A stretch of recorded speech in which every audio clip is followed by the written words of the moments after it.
So welcome back मान्यवर to another video. और इस वाली वीडियो में मैं आपको बताने जा रहा हूँ what to do in the situation when you have lost your passport outside India. ठीक है, अगर बाहर रहते रहते अगर आपने पासपोर्ट अपना खो दिया है तो क्या करना है, ये वीडियो उस बारे में है।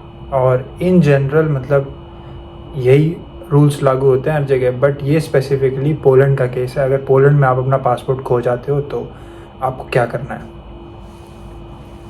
तो चलो वीडियो स्टार्ट करते हैं। सो गाइस देखो, फर्स्ट ऑफ ऑल अगर आपने अपना पासपोर्ट लॉस करा है, ठीक है, सबसे इम्पोर्टेंट चीज़ पता है आपको क्या करनी है। मतलब कुछ भी हो, आपको सबसे इम्पोर्टेंट चीज़ है कि आपको पुलिस स्टेशन जाना है फॉर श्योर। ठीक है, अगर आपको लगता है कि वो लॉस्ट है, ठीक है, कई बार इधर उधर पड़ा होता है तो आप ढूंढ के कोशिश कर सकते हो ढूंढने की, उसके बाद फिर आपको ना मिले तब आप जा सकते हो। But first of all police report आपको लेनी है। ठीक है, this is most important, because of this everything will happen ahead, you know. मतलब बहुत इंपॉर्टेंट डॉक्यूमेंट है ये। तो आप पुलिस रिपोर्ट लिखवाएं कि लॉस्ट है। उस पुलिस रिपोर्ट के अंदर मेंशन करो पासपोर्ट नंबर फॉर श्योर। अगर मान लो आपके साथ अगर चोरी होती है कुछ, जो कि मेरा केस था, मेरा केस क्या था वो मैं आपको बताता हूँ थोड़ी देर में। बट मैं आपको बताता हूँ कि आपको क्या क्या मेंशन करना है पुलिस रिपोर्ट के अंदर। पुलिस रिपोर्ट के अंदर आपको मेंशन करना है पासपोर्ट नंबर, ड्राइविंग लाइसेंस अगर खोया है तो उसके बारे में। ठीक है, ज़रूरी नहीं है ड्राइविंग लाइसेंस नंबर, बट बहुत इंपॉर्टेंट होता है पासपोर्ट का नंबर, वो मेंशन करवाना।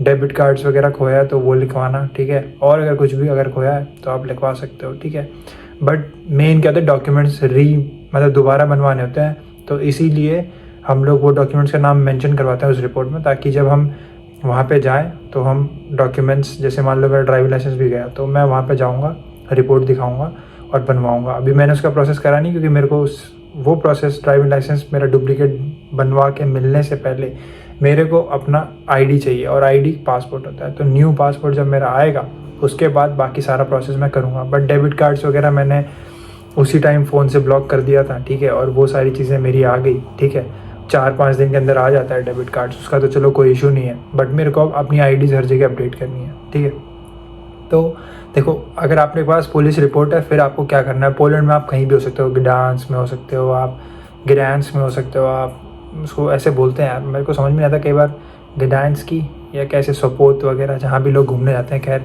जगह के नाम यहाँ पे थोड़े डिफरेंट है मेरे लिए, तो I am not well versed with name calling, you know, of specific places in Poland because I'm not Polish. But anyways, so आपको मतलब कहीं भी हो सकते हो आप। जैसे मैं था गडांस्क से आ रहा था तो वहाँ पे मेरे साथ ये थेफ्ट हुआ है ना, तो इसलिए मैंने अपना टाइनी ब्लैक बैग जो था मैंने लटका रखा था अपने पीछे ही, और मैं देख रहा था बार बार, बट वो चोरी हो गया है ना। तो उसमें मेरा ड्राइविंग लाइसेंस था, डेबिट कार्ड थे, पासपोर्ट था, पासपोर्ट में वीज़ा था, स्टैम्प था TRC का, वो बहुत इंपॉर्टेंट होता है भाई। बट एनीवेज ठीक है, तो आप पोलैंड में खैर कहीं भी रहते हो, मान लो आप पोजनान रह रहे हो, कहीं भी रह रहे हो, ठीक है, क्रैकोव रह रहे हो, कहीं भी आपको जाना पड़ेगा इंडियन एम्बेसी वॉर्सो। ठीक है, आप कहीं भी सिटी में कॉन्सुलेट वगैरह होते हैं, व्रॉत्सोव में मैं रहता हूँ, यहाँ पे भी कॉन्सुलेट है, बट वो किसी काम का नहीं है भाई। मैं यहाँ पे लिख के दे देता हूँ आपको, किसी काम का नहीं है वो। ठीक है, आपको वॉर्सो ही जाना है, तो फटाफट इमीडिएटली पुलिस रिपोर्ट आपके पास आ जाए तो अगले दिन की आप बुक करेंगे ट्रेन, या अगर हो सके तो उसी दिन सेम डे अगर आप जा सकते हैं। अगर आप इतना हैक्टिक अपना शेड्यूल करना नहीं चाहते तो आप सेम डे भी जा सकते हो, या नहीं भी जा सकते हो, शेड्यूल हैक्टिक ना करके अगले दिन जा सकते हो। ठीक है, सुबह सुबह जाओ, बगैर अपॉइंटमेंट के जाना है। अभी तो ऐसा सिस्टम चल रहा है, बट अपॉइंटमेंट का सिस्टम भी था एम्बेसी में, आपको ईमेल लिखने पड़ती थी, ईमेल पे रिप्लाई आता था। बट मेरे टाइम पे जब मैं अभी गया हूँ, मैं गया था एक्चुअली 4 या 5 सितंबर के अराउंड। ठीक है, तो मैं जब गया हूँ वहाँ पे, तो 1 मिनट में डेट देख के बता देता हूँ आपको। मैं गया था, सॉरी 1 को गया था मैं, 1 सितंबर को गया था मैं एम्बेसी। तो वहाँ पे मैं गया हूँ, वहाँ पे कोई ऐसा सिस्टम नहीं था। पहली बात तो एक एम्बेसी की और बता दूँ, जब वॉर्सो एम्बेसी जाते हो, गूगल मैप से जब आप देखते हो तो आपको एम्बेसी मिलेगा ही नहीं, आपको वो ब्रिटिश एम्बेसी के पास घुमाएगा। बट ब्रिटिश एम्बेसी का गेट, अगर जो सामने फ्रंट में गेट होगा ना, ब्रिटिश एम्बेसी के फ्रंट गेट के सामने की तरफ एम्बेसी है, बट वो सामने की तरफ आपको थोड़ा इधर लेफ्ट हैंड साइड पे जाना पड़ेगा। अगर आप ऐसे मुड़ोगे वहाँ पे, लेफ़्ट नहीं, आपको राइट की तरफ पड़ेगा। अगर आप सीधा थोड़ा सा चल के जाओगे, राइट हैंड साइड पे जब आप जाओगे तो पूरा एक एरिया है बड़ा सा एम्बेसी का, या फिर आप वहाँ पे किसी से पूछ सकते हो, बट लोग ज़्यादा होते नहीं अगर आप सुबह सुबह जाते हो तो आपको एम्बेसी जैसे जैसे भटक के ढूंढना पड़ेगा, लेकिन वो पास में ही है वहाँ से। आप ये समझो 100 मीटर किधर भी चलोगे आपको इंडियन एम्बेसी दिख जाएगी, फ्लैग दिख जाएगा, ठीक है। तो एम्बेसी ढूंढ लोगे आप, उसके बाद फिर आपको एम्बेसी के अंदर जाना है। आपको डॉक्यूमेंट्स क्या क्या चाहिए अब वो बताते हैं हम, ठीक है। डॉक्यूमेंट्स आपको चाहिए, ठीक है, ऑनलाइन पासपोर्ट एप्लीकेशन फॉर्म, जो कि मैं वेबसाइट का लिंक यहाँ डाल दूंगा, इंडियन एम्बेसी वार्सो का है ना, और वहाँ पे री issue of passport upon loss और डैमेज, ठीक है। तो ये 4th नंबर वाला है, इसको आप देखना, यहाँ पे एक एम्बेसी का एक फॉर्म दिया होगा आपको, ठीक है, वो आपने करना है। और जब भी आपका कोई पासपोर्ट वगैरह कुछ डॉक्यूमेंट्स नए बनाने, सबसे पहले आपको क्या करना चाहिए, आपको कराना चाहिए फोटोग्राफ्स क्लिक, ठीक है। और उसके स्पेसिफिकेशंस इस यहाँ पे वेबसाइट पे दे रखे हैं। पूरे पोलैंड में ड्राइविंग लाइसेंस बनाना हो या TRC बनानी हो या पासपोर्ट बनाना हो, हर जगह एक ही स्पेसिफिकेशन मांगते हो पासपोर्ट के लिए, ठीक है, पासपोर्ट साइज़ फ़ोटोग्राफ के लिए। तो आप 4 फोटोग्राफ तो पक्का ही रखें, बट मैं बोलूँगा 8 रखें, या जितने भी डॉक्यूमेंट मिसिंग है उस हिसाब से जो भी मांगते हैं। ड्राइविंग लाइसेंस वाले 2 मांगते हैं, पासपोर्ट वाले 4 मांग रहे हैं, TRC वाले 4 मांग रहे हैं, तो उस हिसाब से आपको इतने सारे फोटोग्राफ रेडी रखने पड़ेंगे, ठीक है। तो 4 फोटोग्राफ चाहिए। वो एप्लीकेशन फॉर्म का लिंक जो है वो आपको यही 4th नंबर री issue of passport upon loss और डैमेज, इस हेडिंग के नीचे मिल जाएगा। वो फॉर्म आप भरेंगे, उस फॉर्म में कुछ नहीं है, बेसिक आपको पासपोर्ट सेवा साइट पे जाते हो आप, वहाँ पे डिटेल्स वगैरह भरते हो, क्या अपडेट करना है, एड्रेस वगैरह आपका अगर अपडेट हो गया तो वो सारी चीज़ें आप भरोगे। उसके बाद फिर ये फॉर्म आपका भर जाएगा। फॉर्म में बेसिक्स डिटेल डालनी है भाई, जो आप नया पासपोर्ट बनवाते हो अपना इंडिया में भी, या फ्रेश पासपोर्ट बनवाते हो, वही सब कुछ डालना है, ठीक है।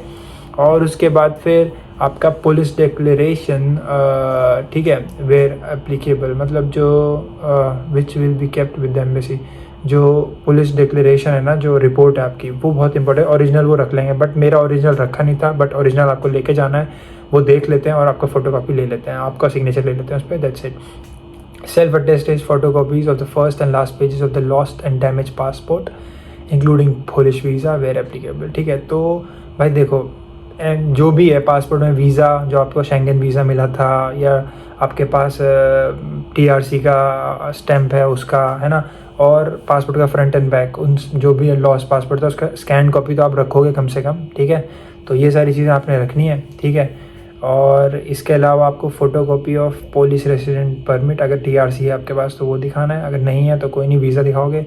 फिर लेटर ऑफ एक्सप्लेनेशन, उसके लिए भी ना एफिडेविट फॉर्म L है, ठीक है, वो नीचे उसके दिया हुआ है, तो वो फॉर्म भरना है। अगर आपने वो फॉर्म नहीं भरा तो फिर आप लेटर ऑफ एक्सप्लेनेशन लिख के ले जाओ, यही चीज़ें करनी है, इसके अलावा कुछ नहीं करना है। एफिडेविट फॉर्म L जो है वो आपको खुद ही भरना है और खुद ही सिग्नेचर कर देना है। इसमें कोई, ये नॉर्मल एफिडेविट है, इसमें कोई वेरिफिकेशन या कुछ नहीं चाहिए वकील वगैरह का, ठीक है। तो ये 5 चीज़ें हैं, 1 2 3 4 5 नहीं 6 चीज़ें हैं, मतलब 6 तो क्या ही है, मतलब जो भी है ये सारा कुछ आपके पास अवेलेबल होता है। ये डॉक्यूमेंट्स रेडी कर लो, उसके बाद एम्बेसी सुबह सुबह पहुंच जाओ और वो आपका प्रोसेस कर देंगे। मेरे से 668 स्लॉटी PLN इतना कुछ लिया, ये वो इंडिया के पड़ते हैं कुछ 12-15 हज़ार रुपये के करीब, इतना खर्चा देखो आ जाएगा आपका, अगर आपको पासपोर्ट बनवाना है लॉस होने के बाद, ठीक है। तो एक नॉर्मल प्रोसेस भी है। अगर आपका पासपोर्ट मतलब एक्सपायर हो रहा है तो जब करवाते हो तो थोड़ा चीप पड़ता है, उसमें नॉर्मल रेट लगता है, ठीक है। बट एनीवेज ये हो जाएगा।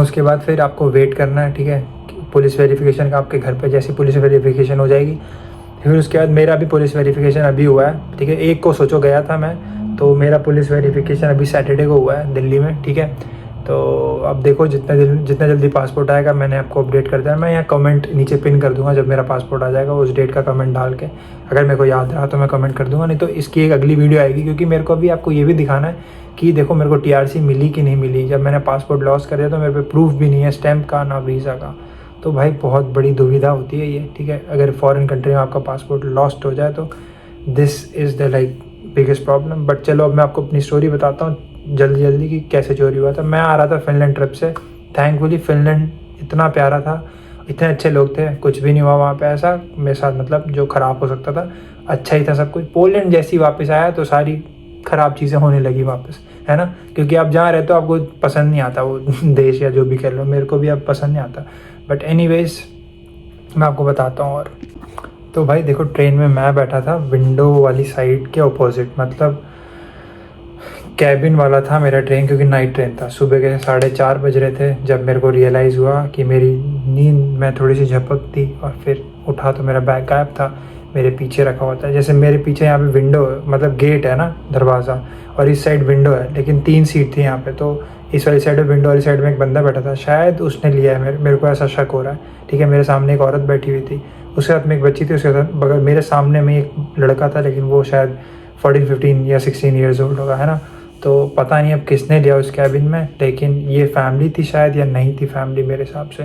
तो इस बंदे ने मेरे बगल में जो बैठा, शायद उसने मेरा बैग लिया। फ़ोटो मैं आपको दिखाता हूँ, ठीक है। और मैं बगल में ऐसे लेटा था हल्का सा ऐसे झुक के, और इतने में गायब। और उसमें मैंने अपना चश्मा भी खोल के रखा था, तो मेरा वो वाला चश्मा भी गया। बट ये मेरा दूसरा चश्मा स्पेयर मेरे पास एक पड़ा हुआ था, तो वो मेरे बड़े वाले बैग में था, वो मैंने पहन लिया निकाल के। खैर कोई नहीं, ऐसे करके चीज़ हो गई है। तो मैं ये बोलूँगा किसी खास करके गडांस से नाइट ट्रेन जब भी आती है ना, तो चोरियाँ होती है। मैं एम्बेसी के वहाँ पे एक बंदा आया था, तो उसके वो बंदे का छोटा लड़का था, इंडियन था वो ऑफ कोर्स। तो छोटा लड़का, उसकी वाइफ और अपना खुद का, तो उनका एक बैग चोरी हो गया, तीनों का पासपोर्ट गया भाई, ठीक है। ऐसे ही कपल आए थे, वो स्पेन घूमने गए थे, तो स्पेन में फर्स्ट दिन जाते ही वहाँ पे उनका चोरी हो गया। तो देखो, जो हॉट स्पॉट टूरिस्ट डेस्टिनेशन है, डजेंट मैटर वो इंडिया में है, यूरोप में है, भाई चोरियाँ हर जगह होती हैं। अपने बैग वैग का ध्यान रखें, खास करके पासपोर्ट और अपने डॉक्यूमेंट्स को पता नहीं जहाँ रखना है रखो, बट उसको सेफ रखो, मैं ये बोलूँगा, ठीक है। बाकी जो होना है होना है। मैंने अपनी लाइफ में नहीं सोचा था कि अभी मैं पासपोर्ट वगैरह खोऊंगा, बट जिसके साथ जो होना है वो होता ही होता है, ठीक है। बट मैं एज एग्जांपल भी लीड कर सकता हूँ आपको। अगर मेरे को टीआरसी मिल गई नए पासपोर्ट खोने के बाद भी, तो भाई मैं समझूंगा कि दिस इज़ अ मिरेकल, है ना। और I can guide you all with this, है ना। तो जो भी है, ये सिचुएशन थी मेरी, बट आगे जैसा भी होगा मैं आपको अपडेट करूँगा। आई होप ये वाली वीडियो पसंद आई होगी, और मैंने अपनी रियल स्टोरी आपको बताने की कोशिश करी है। बाकी सपोर्ट करो भाई, सब्सक्राइब करो, और अगर कभी आपका पासपोर्ट खोता है तो ये सारी चीज़ें करो जो मैंने अभी आपको बताई हैं, ठीक है। अगर पोलैंड में होता है, अगर किसी और कंट्री में होता है वो तो होना ही है। खैर, anyways, see you in the next one, piece.